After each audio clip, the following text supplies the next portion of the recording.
A paz do Senhor Jesus, meus queridos irmãos e amigos, muito bem-vindos ao nosso canal.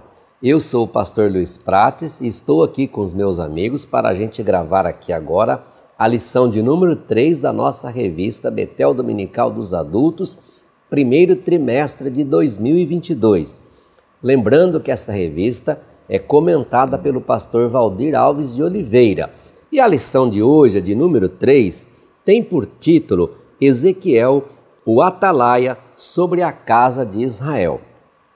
Pegue aí a sua Bíblia, pegue a sua revista, uma canetinha, porque nós vamos começar agora o nosso estudo.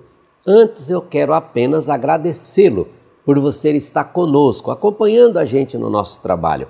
Muito obrigado por se inscrever em nosso canal. Se ainda não se inscreveu, eu peço humildemente que o faça agora. Se inscreva em nosso canal para ajudar a dar um crescimento ainda maior naquela que eu sempre digo que é a maior e a melhor escola do mundo, a Escola Bíblica Dominical. Muitíssimo obrigado mesmo, do nosso coração. Quero também aproveitar já aqui dizer que nós já encaminhamos os kits, né, do combo para as pessoas que foram sorteadas. A editora Betel já cumpriu a missão, já está sendo entregue. Eu acredito até que alguns já até tenham recebido no momento em que está nos vendo aqui nesta sexta-feira. Então, muito obrigado por esta campanha tão maravilhosa que aconteceu e pelo carinho que vocês têm demonstrado, ok? Então, vamos então ao nosso estudo. Eu quero dar aqui as boas-vindas ao pastor William Barros. A paz do Senhor, pastor William Barros, seja bem-vindo. Muito bem, pastor Prates, a paz do Senhor Jesus, pastor Marcos Santana, e a todos vocês que estão conosco para mais uma aula aqui pela editora Betel da nossa Escola Bíblica Dominical. Nessa feita, a nossa terceira lição, o nosso texto áudio está em Ezequiel, capítulo 3, verso 17, a parte A do texto que diz: Filho do homem, eu te dei por atalaia sobre a casa de Israel. E a nossa verdade aplicada diz: cada cristão é enviado ao mundo para anunciar, no poder do Espírito Santo, tanto a salvação como o juízo vindouro. Também quero dar a minha saudação aqui, as boas-vindas ao pastor Marcos Santana. A paz do Senhor, pastor Marcos, seja bem-vindo. A paz do Senhor, pastor Prates, pastor William Barros e aos irmãos que estão conosco para o estudo de mais uma lição. Os objetivos da lição de número 3: mostrar o ofício do verdadeiro profeta de Deus, alertar que Deus não tem prazer na morte do ímpio, ressaltar que o profeta deve dar o aviso da parte de Deus. Os textos de referência: Ezequiel, capítulo 3, versículos 18, 19 e 20. Convido os irmãos para estarmos orando, para darmos início ao estudo da nossa lição. Maravilhoso Deus, nosso Pai Celestial, te louvamos e te bendizemos por mais esta oportunidade. Nós pedimos que o teu Espírito Santo nos ensine, nos conduza, nos esclareça e que cada pessoa que está envolvida no estudo desta lição seja edificada, seja transformada, renovada, restaurada para a edificação da igreja, para a edificação daqueles que estarão recebendo os ensinamentos, as lições da tua palavra. E o nome do Senhor continue sendo glorificado. Em nome de Jesus. Amém.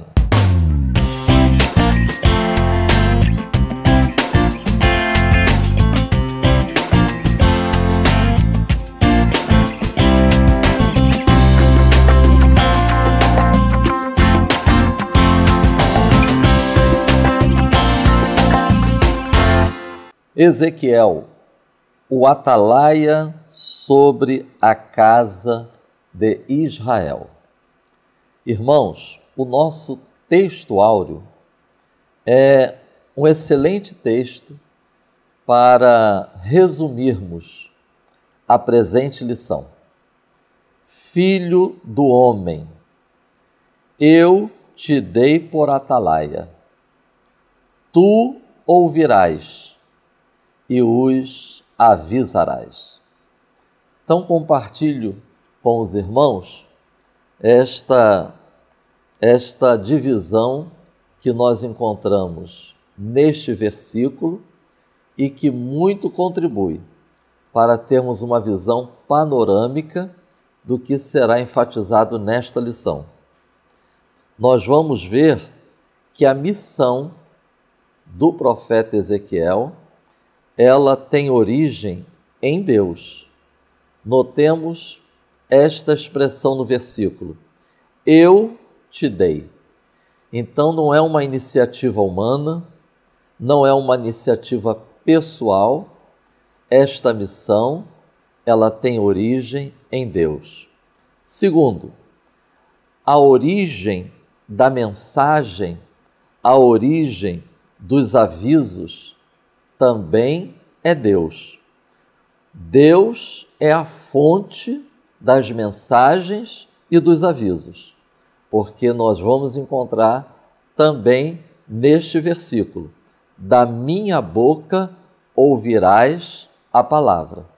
E terceiro, nós vamos encontrar a necessidade da parte do profeta de uma atitude de fidelidade, porque o versículo diz: avisarás da minha parte.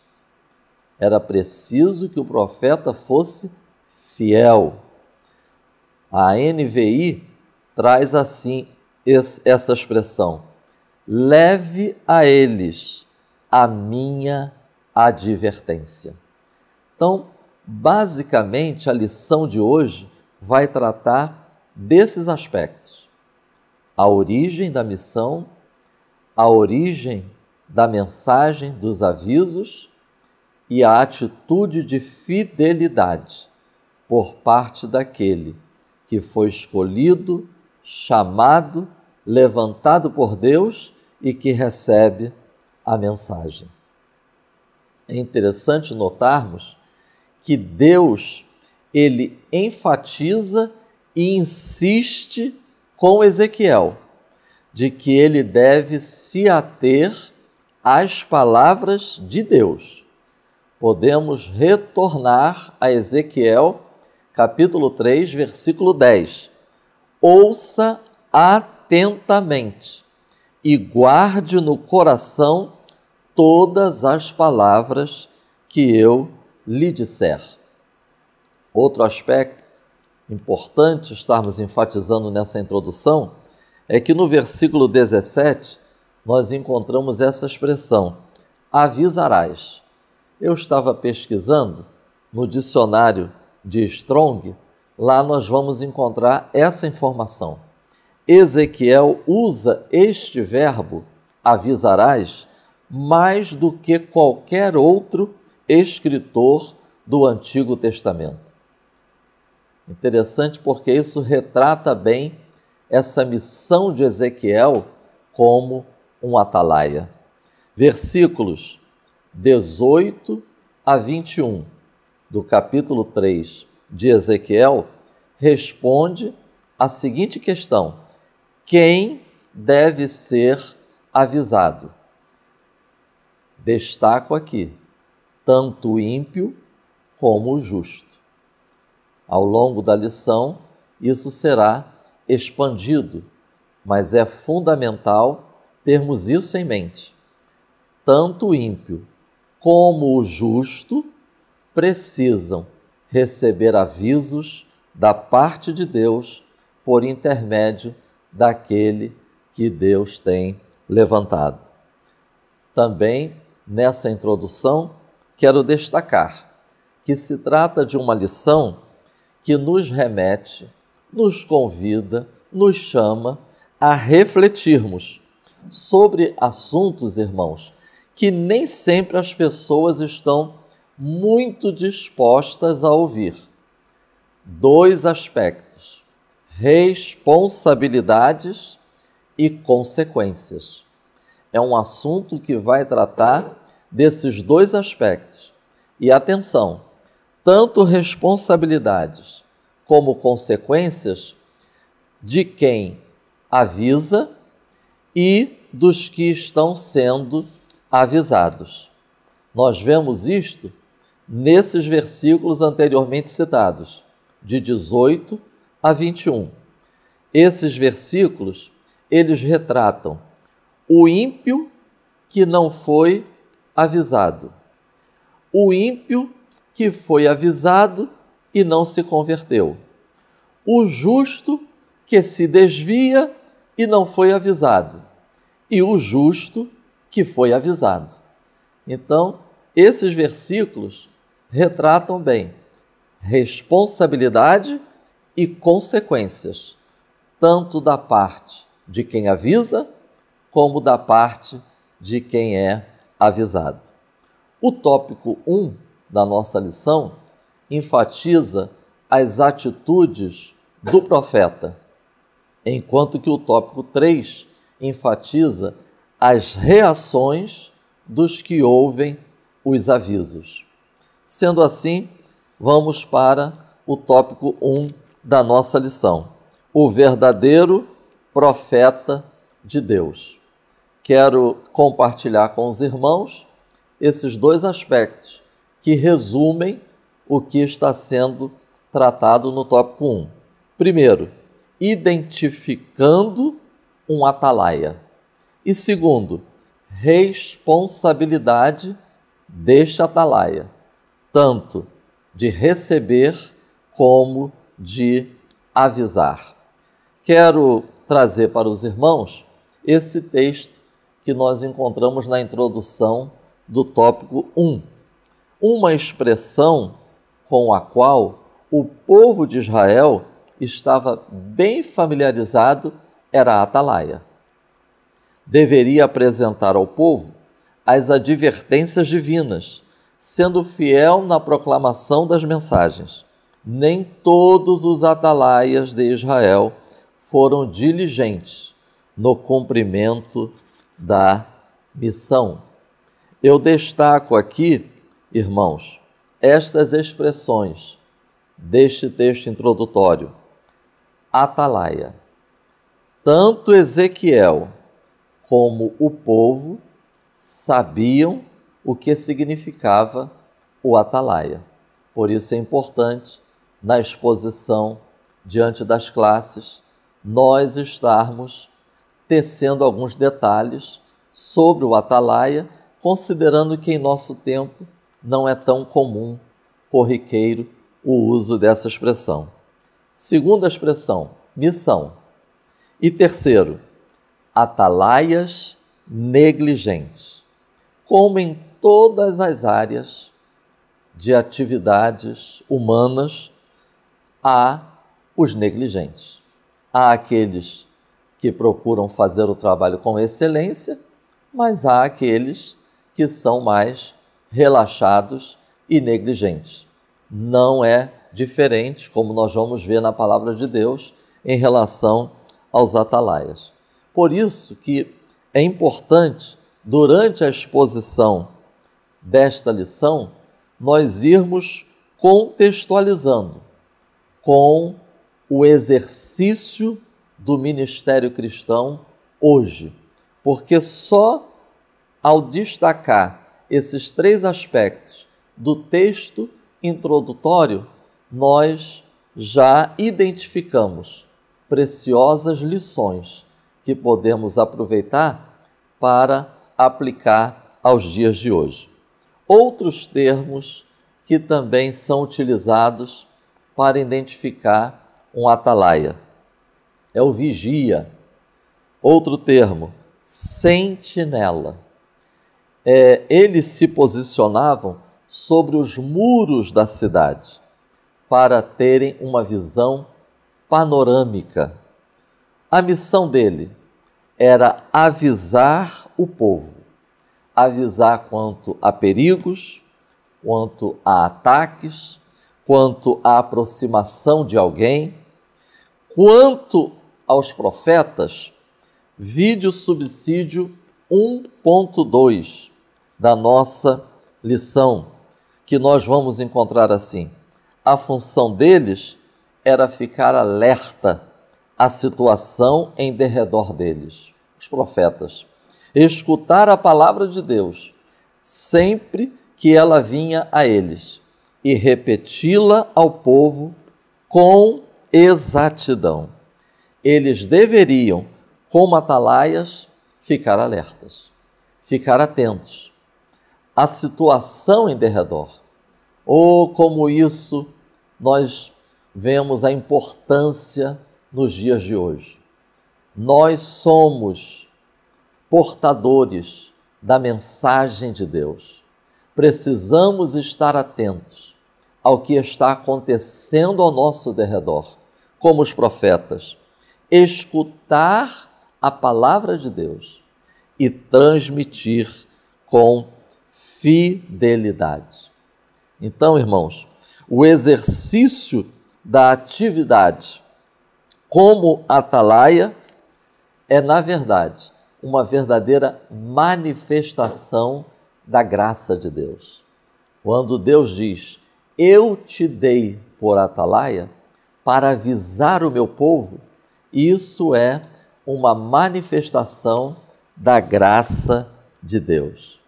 Tendo visto a identificação, agora vamos abordar os aspectos da responsabilidade. Um texto que vai nos auxiliar bastante nesta reflexão é Abacuque, capítulo 2, versículo 1. A postura de Abacuque.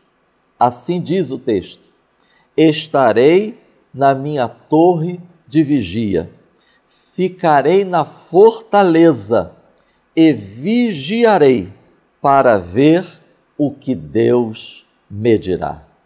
Isso nos lembra a importância de nos mantermos alertas à espera da palavra de Deus.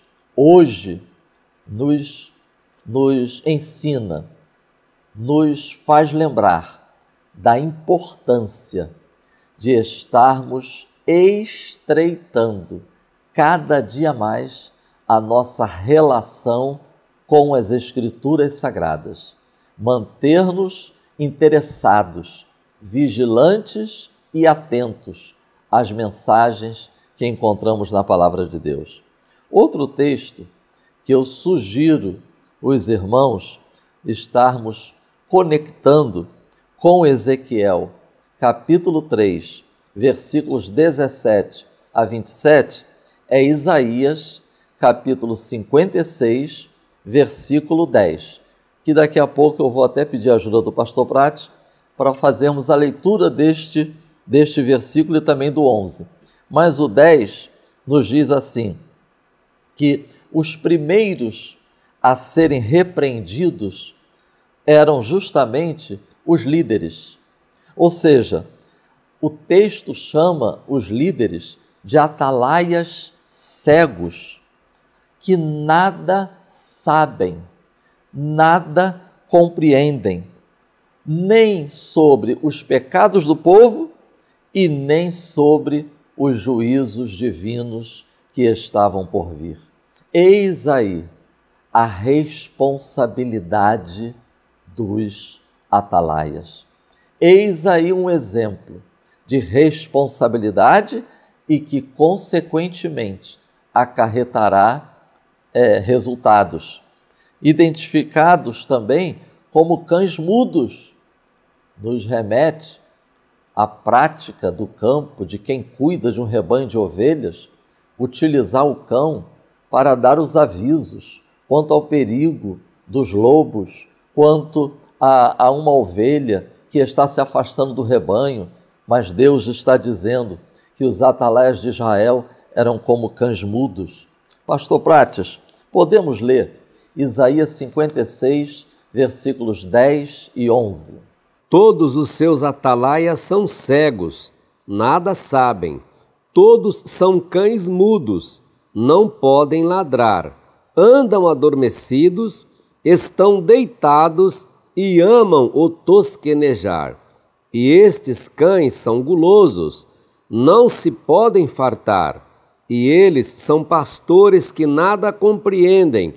Todos eles se tornaram para o seu caminho, cada um para a sua ganância, cada um por sua parte. Muito obrigado, pastor Prates. Irmãos, é preciso destacarmos estas características. Cegos, nada sabem e mudos. Que Deus nos desperte a cada dia para estarmos atentos e plenamente conscientes das nossas responsabilidades. Ezequiel, capítulo 3, versículo 17. Da minha boca ouvirás. Ouvirás do Senhor. A responsabilidade do atalaia é estar atento à mensagem de Deus. Não é a sua própria opinião. Não é dizer o que o povo deseja ouvir. Não são as próprias ideias do atalaia. Irmãos, muito contribui lembrarmos do contexto do tempo de Ezequiel. Quando nós estamos falando da responsabilidade do atalaia, faz-se necessário, para aprofundarmos mais a nossa reflexão, lembrarmos o contexto. Porque o contexto do profeta Ezequiel é o seguinte: na sua época, alguns diziam que o cativeiro ia acabar logo. Alguns diziam que o exílio ele teria um fim próximo e todos poderiam voltar para o lugar de onde foram tirados. Ou seja, olha o desafio de Ezequiel. Além de lidar com a indiferença e a dureza do povo que estava no cativeiro, ainda tinha que lidar com os falsos profetas. Não deixem de ler Jeremias, capítulo 29, versículos 8 e 9. E encerrando essa contribuição no estudo do tópico 1 e contextualizando para os nossos dias, deixo para os irmãos Atos, capítulo 4, versículo 20, Atos, capítulo 26, 20, versículo 26. Alertar, avisar, não podemos nos omitir, não podemos nos calar. No poder do Espírito Santo, continuemos a pregar e anunciar o Evangelho completo para a edificação da igreja, despertamento de vidas e a glória de Deus, até que Cristo venha.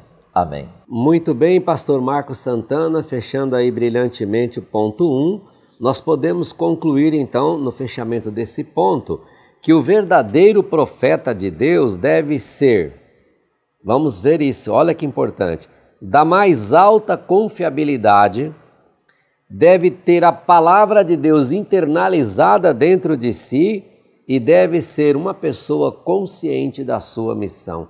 Que extraordinário o resumo do que nós aprendemos nesse ponto 1. E assim podemos ir ao ponto 2 com o pastor William Barros.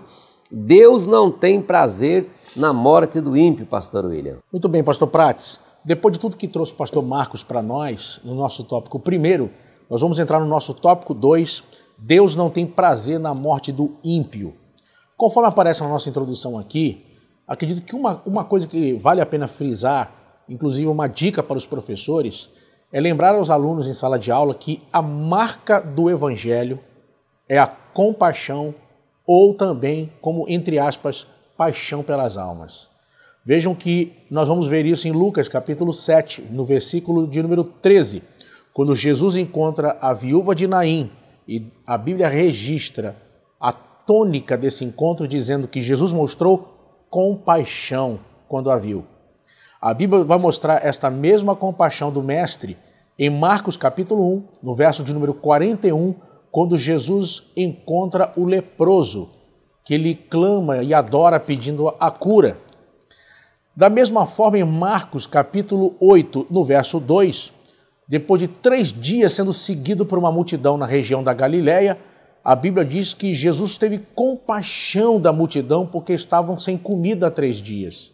Jesus estava preocupado que eles fossem embora sem comer e relatou aos discípulos isso antes que fizesse a multiplicação dos pães e dos peixes. A marca da igreja ao longo desses 2000 anos igualmente tem sido a compaixão e também a paixão pelas almas.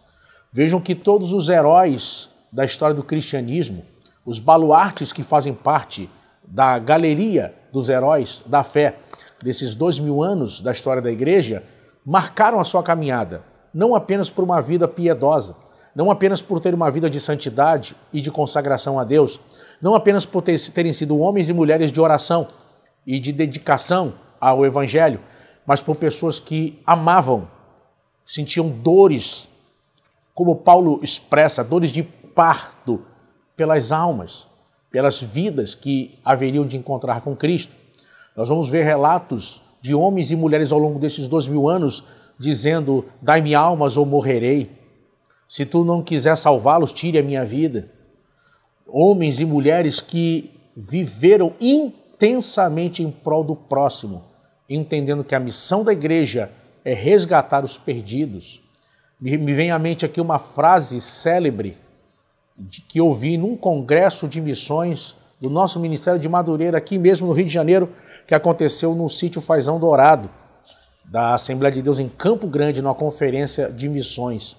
A frase que eu ouvi, guardei em meu coração, dizendo o seguinte, parafraseando uma frase de um pastor que já morreu, dizendo o seguinte: se o propósito do Evangelho, se o propósito de Jesus é ganhar o mundo todo que está perdido, e você não se preocupa com almas, há uma grande probabilidade de que você jamais tenha nascido de novo. Ou seja, toda pessoa que tem um encontro verdadeiro com Jesus e é transformado pelo Evangelho, ele se preocupa com almas. Nesse mesmo evento, ouvi uma outra frase que me vem à mente aqui agora, que diz o seguinte: a única razão pela qual você aceitou Jesus como seu Salvador e não foi imediatamente arrebatado aos céus é porque Deus nos deixou aqui, eu e você, para que ganhássemos o mundo para Cristo. Então, a compaixão e a paixão pelas vidas é a marca do cristianismo. Tendo dito isso, nosso tópico 2.1 vai nos mostrar o julgamento de Deus é reto e justo. Vejam, irmãos, aqui tem alguns pontos que eu quero frisar com vocês. Conforme o nosso escritor coloca aqui, eu quero frisar o seguinte. Primeiro, não basta um histórico de boas obras para ser salvo. As boas ações, elas devem ser uma consequência da salvação e não uma condição para a salvação. Ou seja, nós fazemos boas obras porque somos salvos e não para sermos salvos. Ninguém é salvo por boas obras. Ninguém é salvo porque faz o bem ao próximo. Ninguém é salvo porque alimenta pobres. Tudo isso são benefícios que devem na sociedade existir. Veja que mesmo na cultura judaica nós encontramos isso, por exemplo, na história de Cornélio, em Atos dos Apóstolos, quando a Bíblia fala que Deus havia se agradado das suas esmolas. Numa outra aula, há um tempo atrás, eu até mencionei isso aqui. No hebraico, essa prática é chamada de tzedaká. Eles falam rápido em hebraico, tzedaká, que é justiça social, que é a ideia que vai além do dízimo. O dízimo é 10%. O tzedaká é a ideia de você, na sua liberalidade, socorrer aquele que está próximo a você. No entendimento do Novo Testamento, do Evangelho da Graça, Paulo vai falar sobre isso de uma forma tremenda, mostrando o seguinte: a essência disso ele traz da seguinte forma. Ele diz: fazer bem a todos, mas principalmente aos domésticos da fé. Ou seja, nós devemos fazer o bem, isso não tem nada a ver com o dízimo. Ele diz o seguinte: você quer ajudar pessoas, mas comece pelos seus, comece pelos da sua casa. Ou seja, que no nosso meio, na igreja, não haja necessitados. Então essa ideia de filantropia ou de ajuda ao próximo deve começar no nosso meio. Parte-se da ideia de que, imagine que eu estou numa igreja e temos um jovem na igreja esforçado, um menino de ouro, porém esse garoto, o pai é um alcoólatra, a família não tem condições financeiras para investir nele. E aí, em vez de procurar o pastor da igreja, pastor, temos que ajudar fulano, a gente aqui é oferta, dizimo. Não, imagine 3 irmãos olham para aquele garoto e dizem assim, olha, nós vamos juntar nós 3, nós vamos pagar o curso preparatório para ele fazer um concurso. Ou então, nós vamos investir nesse menino, nós vamos pagar o curso de inglês dele. Sabe, isso é o que se espera de uma igreja onde cada um enxerga o outro como uma bênção para a sua vida. Ou seja, que não haja no nosso meio necessitados. Imagina uma jovem que vai casar e, da mesma forma, tem sérias limitações, precisa de apoio, sabe, irmão? Aí vem uma irmã e diz assim, eu vou dar todo o salgadinho. Aí vem outra irmã, nós vamos ajudar a fazer a arrumação. Chega outra família e diz assim, nós vamos dar todos os doces para o casamento. Sabe, irmão, essa é a ideia da coisa. Essa é a ideia do que se espera em relação a isso. Porém, lembrando, nós fazemos tudo isso, nós ajudamos pessoas. Veja que Paulo foi exortado por Pedro que não esquecesse dos órfãos e das viúvas. Ou seja, é parte do programa constante no dia a dia da igreja olhar para aqueles que necessitam.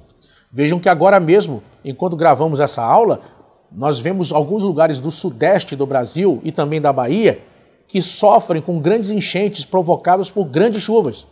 O nosso bispo Abner Ferreira gravou um vídeo e conclamou que nós ajudássemos agora, como já ajudamos em várias outras situações. Tivemos alguns anos atrás um período de muita chuva e com desastre na região serrana do Rio de Janeiro, em Petrópolis, por exemplo, Teresópolis, Friburgo. Irmãos, muitos irmãos ajudaram e nós somamos toneladas de comida, de alimentos, água, roupa, e foram enviados para essas regiões em dificuldade. Ou seja, nós estamos sempre envolvidos em ajudar aqueles que precisam. Mas isso não significa salvação. O único caminho, a única forma de ser salvo é pela pessoa bendita de Jesus Cristo. Jesus é a única porta de salvação. Jesus é o único caminho que leva ao céu. Então, fazer boas obras deve ser para nós uma consequência natural de quem teve encontro com Deus e o coração transborda de amor ao próximo, mas não a busca por apaziguar o peso da consciência fazendo boas obras, achando que assim será salvo. Esse não é o caminho da salvação. Agora, um outro ponto interessante em relação a isso é que a Bíblia vai deixar claro em Mateus 24, versículo 13, que é necessário perseverar até o fim.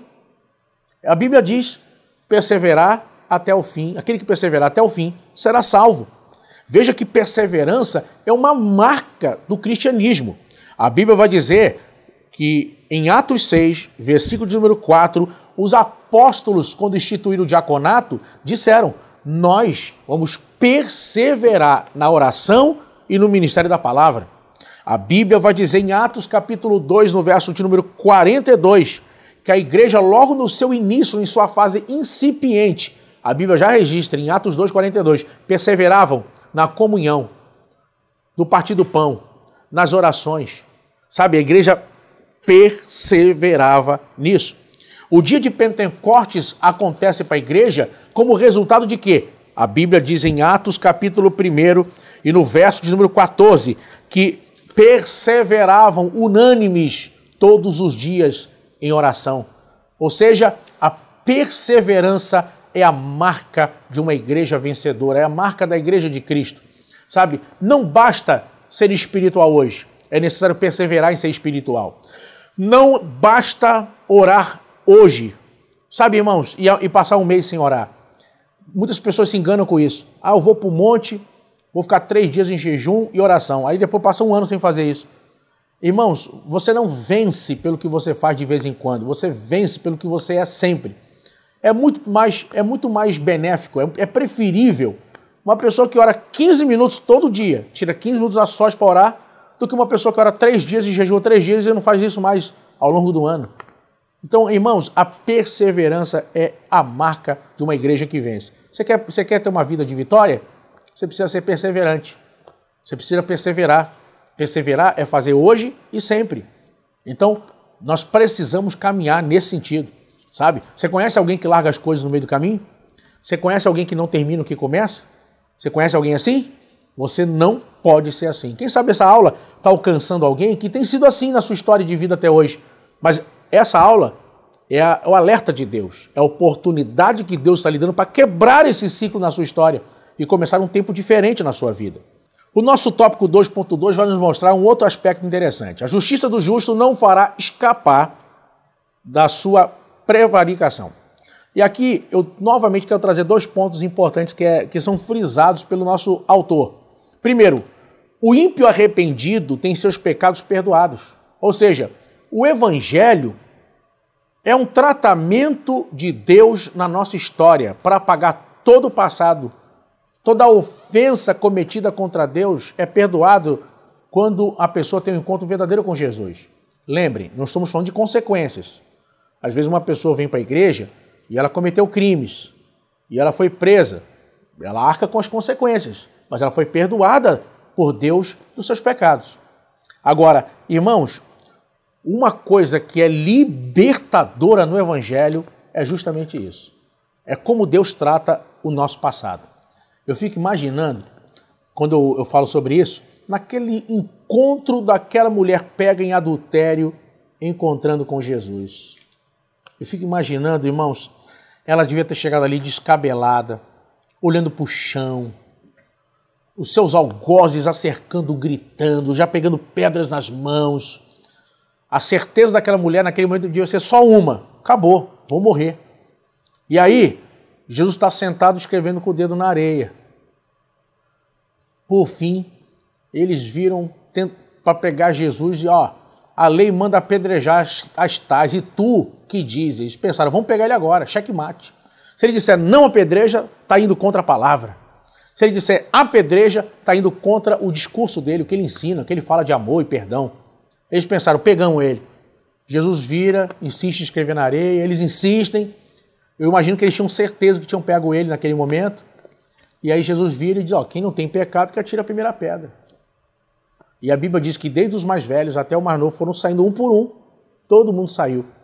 E aí é a hora que vai ficar apenas mais um.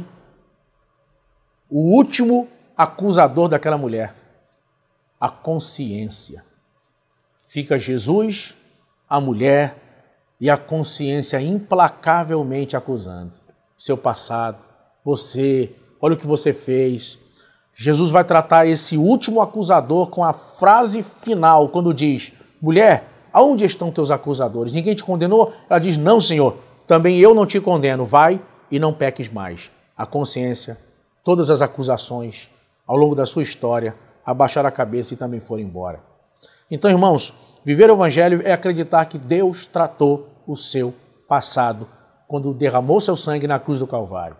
Não permita que a sua vida viva à margem do que aconteceu, dos erros do passado.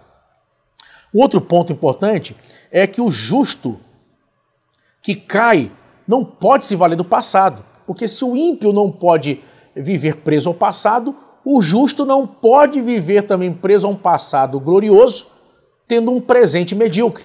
Há 5 anos atrás eu era uma bênção, eu evangelizava, eu pregava, eu estava no evangelismo, eu estava... Irmão, não adianta ter feito se agora não está fazendo. Não adianta ter sido uma bênção ano passado, 2021, irmãos. Eu era uma bênção. Hoje não vai nem na igreja. Quer dizer, irmão, você não vence pelo que você fez.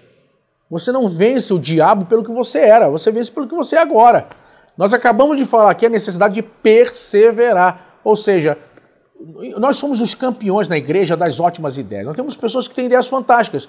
Nosso maior problema é a constância. As pessoas não são constantes naquilo que elas acreditam. Vem oposição, vem problema, vem desafio, vem crítica, e as pessoas esmurecem e largam aquilo que estão fazendo. Então, irmãos, é necessário observar isso. E, finalmente, o nosso tópico 2.3 vai mostrar a responsabilidade da igreja atual. Ou seja, nós temos uma responsabilidade muito grande, irmãos. E aqui eu quero frisar uma frase. Qual? Deus não nos chamou para ser o açúcar da terra. Deus nos chamou para ser o sal. Nós não estamos no mundo para adoçar o mundo. Nós estamos no mundo para salgar. Nós estamos aqui para fazer diferença. que vai acontecer? Eu falei com os pastores aqui na última gravação, a gente está vendo coisas, irmãos, que a gente nunca imaginou ver. O evangelho da filosofia, onde já não se menciona mais Paulo, Pedro, Jesus, agora se menciona frases de filósofos da antiguidade para mostrar grande conhecimento e larga cultura. O evangelho social, eu fiquei inclusive nessa pandemia, irmãos, eu fiquei chocado quando eu vi um líder, não é da nossa denominação, mas um grande líder dizer o seguinte: estamos fazendo social, estamos cumprindo a ordem de Jesus, cuidar dos órfãos e das viúvas, sabe? Extrapolaram tanto esse limite. Aí uma pessoa fez a pergunta, mas e as pessoas... Ele falou assim, a gente está muito melhor agora do que já esteve algum tempo atrás. Aí alguém falou assim, mas as pessoas estão indo para o inferno, muita gente está perdida. Mas em compensação as pessoas estão mais preocupadas com educação, com cultura, estão estudando mais, se preocupando com hospitais e asfaltar ruas. Irmão, que evangelho é esse? Irmão, e tudo isso é importante. Mas a igreja não tem como principal missão dar pão e o peixe. A principal missão da igreja é ganhar pessoas, arrebatando elas da mão do diabo. De que adianta eu dar um prato de comida, só um prato de comida, e a pessoa continuar pecadora indo para o inferno? Eu preciso dar o prato de comida, mas preciso evangelizar aquela pessoa. Se ela não crê, se ela não quiser, é um problema dela, é um direito dela.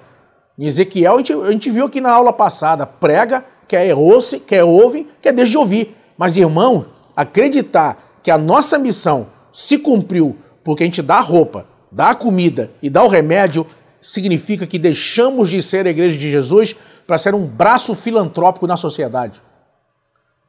É perder a identidade da igreja. E eu termino dizendo uma coisa, irmãos. Eu vi coisas nesse período agora que eu falei com os pastores que eu jamais imaginei que eu ia ver. Eu tive igrejas, que eu vi igrejas fecharem 10, 15 dias antes do Natal, dizer, nós vamos entrar em recesso, só vamos abrir ano que vem.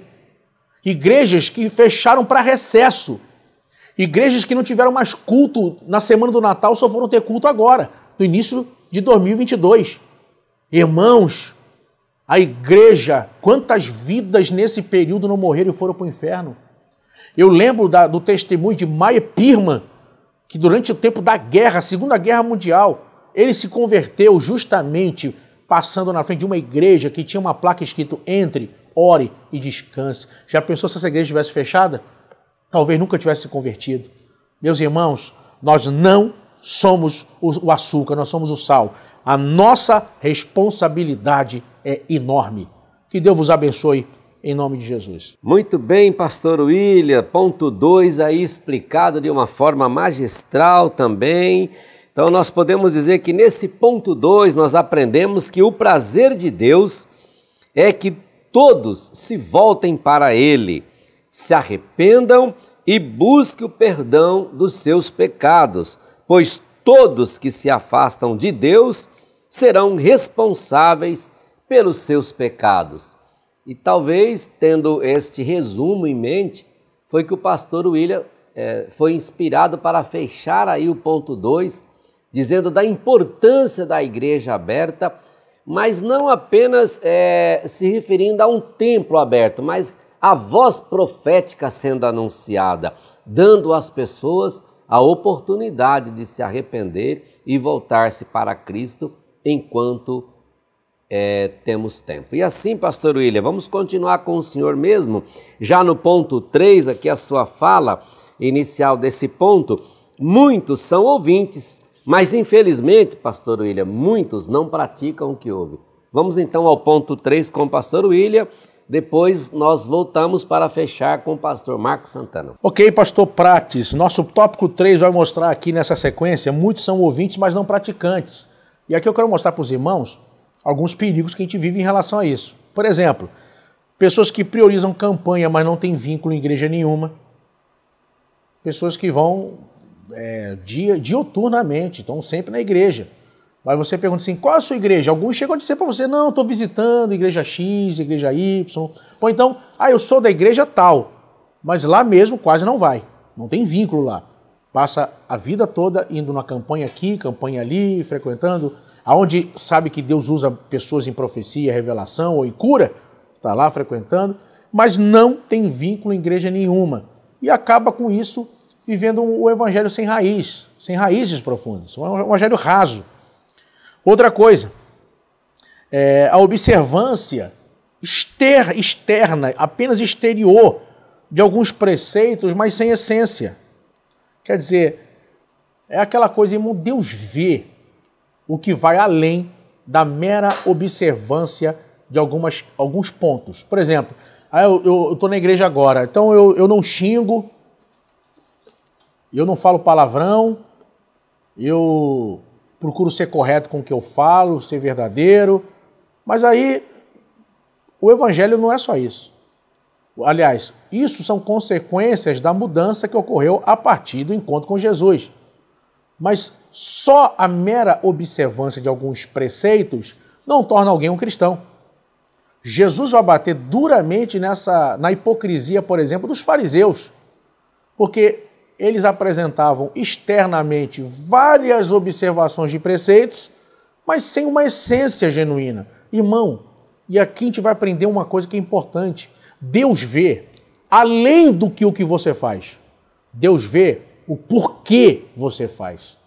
Lembra que em Gênesis, quando Deus vai rejeitar a oferta de Caim, primeiro a Bíblia diz, e Deus rejeitou Caim e a sua oferta. Ou seja, Deus vê além do que eu faço. Deus vê o porquê eu faço. Sabe qual o propósito, qual a intenção do que eu estou fazendo. Deus vê essas coisas, irmão. Deus sabe quando a gente faz uma coisa para a gente, quando é para a glória de Deus. É diferente. Quando a gente faz para a gente, o salário, o mérito já está ali. Quando você faz algo para Deus, aí, irmão, é diferente. Aí o problema é de Deus. A glória é dele, ele vai pleitear por você. Eu mostro para os irmãos aqui, vejam, o exemplo disso é Eliabe. Quando Eliabe se apresentou perante Samuel, Samuel se enganou logo pela aparência dele, viu ele grande, devia ser um cara forte, pensou, está diante do Senhor, seu rei.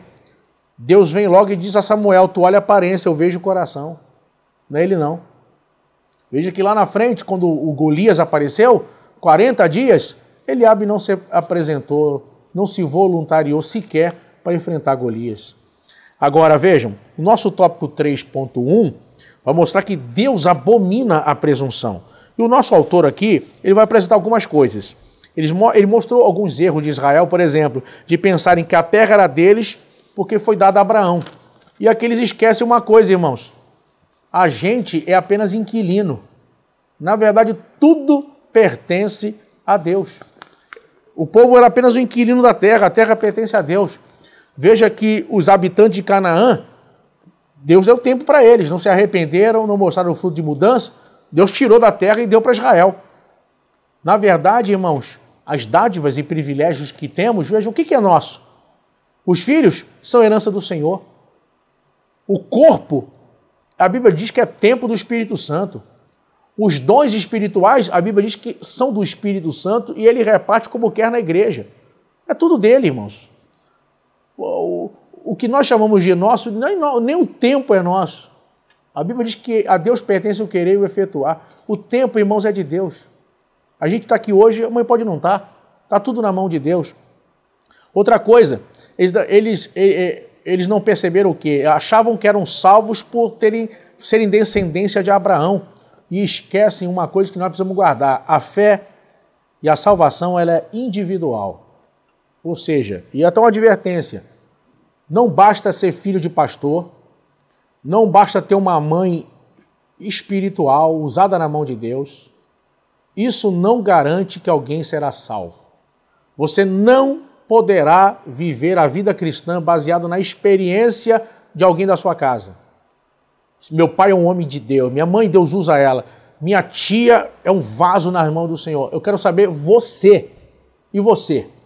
Qual a experiência que você tem com Deus? O que Deus tem realizado na sua vida? Quais são as marcas da sua caminhada até aqui? Você nasceu de novo?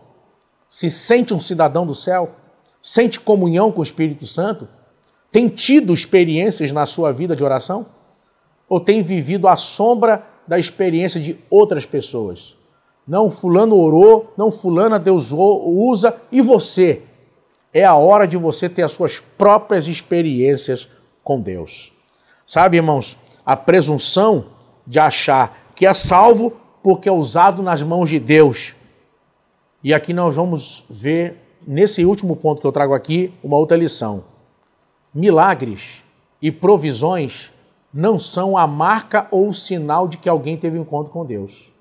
Uma pessoa ser usada em cura e milagre não é a demonstração de aprovação divina, mas é no fruto, é no novo nascimento, é nas novas práticas, é na novidade de vida, é nisso que se caracteriza, é pelo fruto que se conhece a árvore. Jesus nos advertiu que naquele dia muitos dirão, Senhor, em teu nome fizemos maravilhas. E no final ele diz o quê? Apartai-vos de mim, vós que praticais a iniquidade. Então você é o que você faz.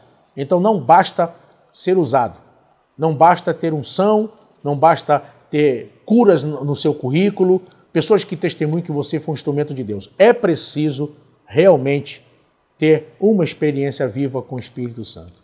Que Deus vos abençoe, meus irmãos, que possamos seguir assim e que possamos tirar dessa lição, nos objetivos apresentados aqui, a nossa meta para esse dia de hoje. É uma aula de confronto, é uma aula de mudança, é uma aula de transformação. Deus vos abençoe, em nome de Jesus. Muito obrigado, pastor William, fechando o ponto 2, já entrando no ponto 3, aí dando a sua contribuição.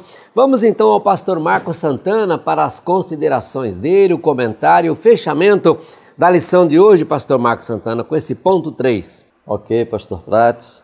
Muitos são ouvintes, mas não praticantes.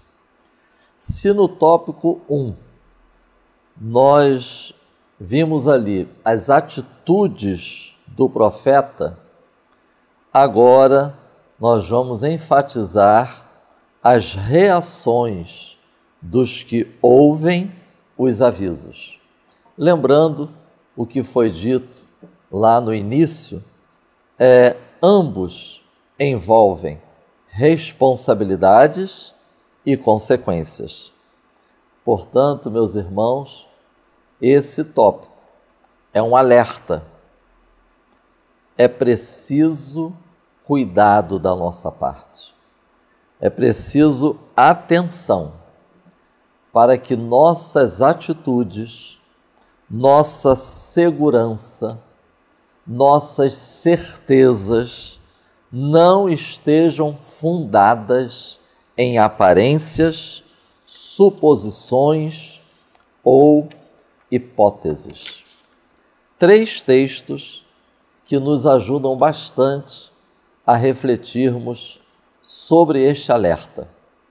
Isaías, capítulo 21, é um interessante texto sobre a queda de Babilônia. Ezequiel, capítulo 33, versículo 24, vemos ali um pensamento, uma conclusão equivocada da parte do povo de Israel sobre a posse da terra prometida. Mateus, capítulo 7, versículos 21 a 23. Também encontramos nesses textos argumentos equivocados. Pastor William até citou esse texto. Profetizamos, expulsamos demônios e fizemos maravilhas. Precisamos ouvir. Precisamos ser alertados. Precisamos ser avisados. E por que nós precisamos? Porque, irmãos, a nossa base, o nosso fundamento é a palavra de Deus e o relacionamento com Deus. Outro alerta: é preciso ir à palavra, é preciso ir às Escrituras Sagradas e ouvir, ir e ouvir, mas com fé, com interesse em obedecer e disposição para estarmos comprometidos com as Escrituras Sagradas. Um texto que eu considero muito esclarecedor sobre a importância desses aspectos na nossa relação com as Escrituras Sagradas, está em Jeremias, capítulos 41, 42 e 43. Não deixem de consultar esses capítulos. Trata-se daquele grupo que, após a invasão por parte da Babilônia, Jerusalém ficou devastada, ficou um pequeno grupo dentro desse grupo estava Jeremias, em Jerusalém. Nabucodonosor os deixou ali. Esse grupo nós vamos encontrar em Jeremias, capítulo 41, versículo 17. Esse grupo já estava decidido a entrar no Egito.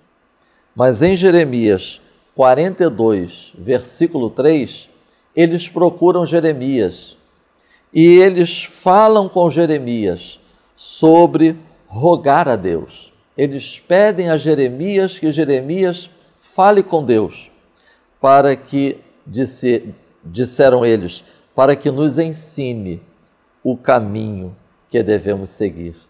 E depois que Jeremias, ele vai a Deus e recebe a mensagem de Deus e entrega ao povo a mensagem de Deus, Jeremias 43, versículo 2. Ao ouvirem a mensagem, eles dizem para Jeremias: tu dizes mentiras. Eis um exemplo de pessoas que aparentemente estão indo às Escrituras, estão buscando a palavra de Deus, mas não têm fé, não têm interesse em obedecer e não têm disposição para estarem comprometidos com a vontade de Deus. Não apenas no Antigo Testamento nós encontramos estes alertas, no Novo Testamento também, da parte do próprio Senhor Jesus Cristo. João, capítulo 8, versículo 43, Jesus está dizendo: não querem ouvir. Este ouvir é aceitar, receber. João 8, 47, não querem obedecer. João 5, 24, Jesus mostra a importância de ouvir e crer. Portanto, estes textos, esta reflexão foca agora em nós, como ouvintes, como pessoas que estão sendo avisadas, alertadas pelos atalaias que Deus tem constituído nos dias de hoje. Irmãos, eu encerro pedindo ao pastor Prates para ler um versículo muito esclarecedor acerca da importância de reagirmos adequadamente aos avisos de Deus, aos alertas de Deus, às advertências de Deus. 1 de João, capítulo 4, versículo 6. É possível essa leitura, pastor Prates? Nós somos de Deus. Aquele que conhece a Deus, ouve-nos. Aquele que não é de Deus, não nos ouve. Nisto conhecemos nós o Espírito da verdade e o Espírito do erro. Muito obrigado, pastor Prates. Eis aí, irmãos, um texto esclarecedor quanto à nossa posição de ouvintes, a nossa posição de pessoas que estão sendo alertadas, avisadas, conforme o contexto da nossa lição. É possível que muitos pensem que o fato de terem a Bíblia em mãos, o fato de terem acesso às Escrituras, elas acabam pensando que os avisos de Deus, os alertas de Deus para a sua vida estão limitados, estão restritos apenas ao seu momento de leitura devocional. Mas nós acabamos de ler 1 de João, capítulo 4, versículo 6, onde o apóstolo João, ele coloca a importância de estarmos atentos também àqueles a quem Deus tem constituído para visando o aperfeiçoamento da sua igreja. Acabamos de estudar no trimestre passado a Epístola aos Efésios, onde vimos que Deus, ele deu uns para pastores, evangelistas, profetas, apóstolos, doutores, visando o aperfeiçoamento da igreja. Então, hoje em dia, os alertas, os avisos, nós recebemos por intermédio do nosso interesse para com as Escrituras, lendo, estudando, mas também nos submetendo àqueles a quem Deus tem dado a igreja, para que transmitam seus avisos, suas mensagens, suas advertências. Que o Espírito Santo nos desperte, nos esclareça e nos conduza. E use a cada professor para transmitir tão preciosas e necessárias lições para os dias de hoje. Para a glória de Deus. Amém. Muito obrigado, pastor Marcos Santana. Como sempre, fechando aqui o nosso terceiro tópico da nossa lição, dando esse fechamento maravilhoso, nós podemos dizer que muitos são ouvintes, mas não são praticantes, nem obedientes. Deus abomina a presunção e o ímpio que não se converter morrerá nos seus delitos. Foi o que nós podemos aprender no fechamento desse ponto. Olha, meus amados irmãos, a trombeta de Deus em breve soará e compete a mim e a você ser o porta-voz de anunciar ao mundo deste som que está chegando.